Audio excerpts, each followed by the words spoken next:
that Christ could be shown to have been called the Logos in John's Gospel and the Apocalypse. Here's his final statement. This is Harnack. In view of the way in which the Scriptures were then used in the church, these passages were fatal to monarchianism.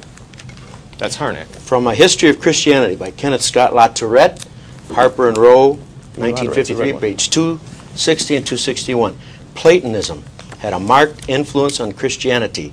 It entered from many channels, among them the Hellenistic Jew Philo, you got your book who was there? utilized by some early Christian writers and through Justin Martyr, Clement of Alexandria, Origen, Augustine, and the writings which bore the name of Dionysius the Areopagite. The term logos, which was extensively employed by the Christians as they thought about the relation of Christ to God, came from Greek philosophy, perhaps by way of both Stoicism and Platonism.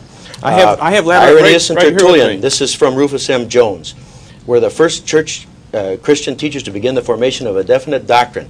The apologists were at one with their predecessor Philo, the Jew of Alexandria, and with the contemporary thinkers in the schools of philosophy. The supreme revelation of God they call the Logos. Heraclitus of Ephesus first used it, term Logos, 500 years before Christ.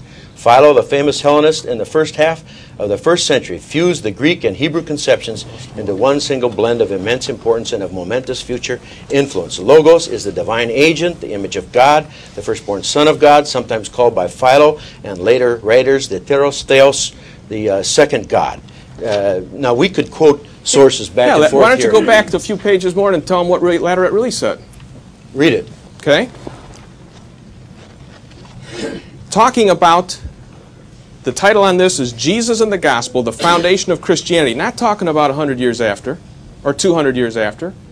Laterat talking about what the apostles themselves established. Latorette's from Calvin College. You just quoted him. And he's a Trinitarian. Why did you quote him? Naturally, I quoted him to cite that the why don't you give the full context? The doctrine of the Trinity. I can't quote the whole book. So he's a reliable scholar when he agrees with you. He's not when he doesn't agree with you. No, that's not so. He quoted that's the not fact. So. He quoted the fact that it came from Plato.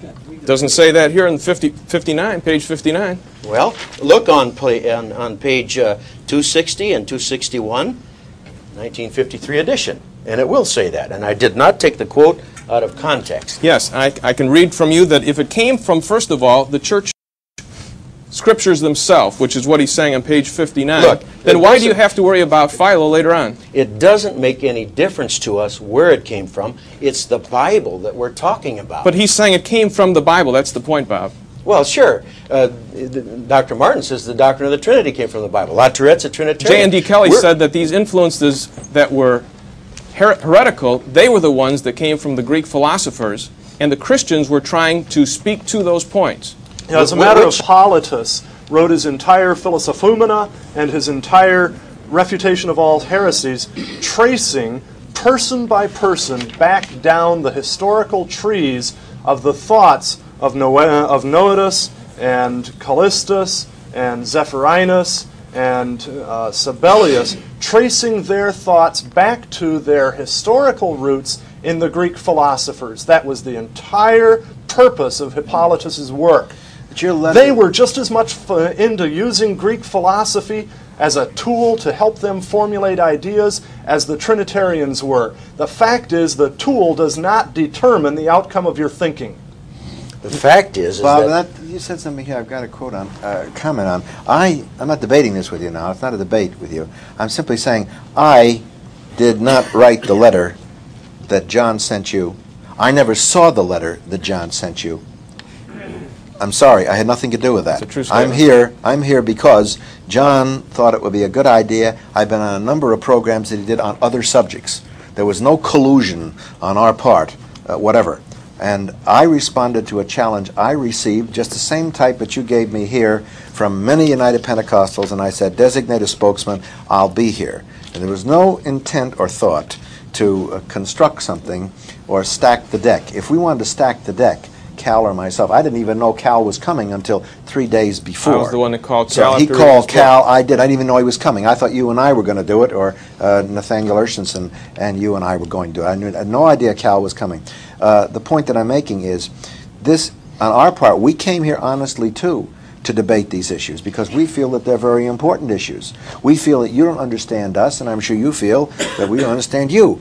Now, we're never going to understand each other if we don't sit and we don't talk, if we don't pound tables and turn references and quote history books and argue, that's all part of scholasticism. We don't take an audience, for instance, United Pentecostals, and then bring in a bunch of Baptists or others and put them in, and then they have cheering sections where they cheer, and whoever cheers the loudest or makes the most comments or is more humorous wins the debate. That's not the issue. In fact, I think we're trying to do that at all. Interesting tonight. Believe me. In trying to settle what you're saying, obviously I'm making some quotes because I have personal beliefs as well. I'm listening with the rest of these folks tonight. The only part that I had time to do the research on was to check out your quotes in church history. That was one of my master's degrees that I had, and so that was down my alley. I've been listening to the rest. I'd like to ask the folks here, though, to show if in fact the deck is stacked. How many folks belong to the United Pentecostal Church? Would you put your hand up? The audience isn't even All we did in terms John. of the audience was put an ad in the paper and let it be known. We do not try to stack the deck on anything. Last night we did the Unification Church, the Sun Young Moon, and there were people from the Moonies that were here. I could care less. I'm interested in the content of what you are saying. Now, you are asking for a formal debate. What I'm saying is I like, and I have personally come away in television, number one, and the people at home I think will react to this because the tape is still rolling, is that they enjoy, rather than loading up a list of evidences which they have a hard time holding on to for a half hour, they would like to see point to point, which is what has been going on here tonight. Now, we have all been listening to that, and I think that you have responded back and forth, point to point. Now, maybe there can be more that can be done. At this point, maybe we ought to move, if you are willing to do this, because I would very much like to hear your thoughts on two more topics. And maybe it wouldn't take this long, and that would be Acts 2:38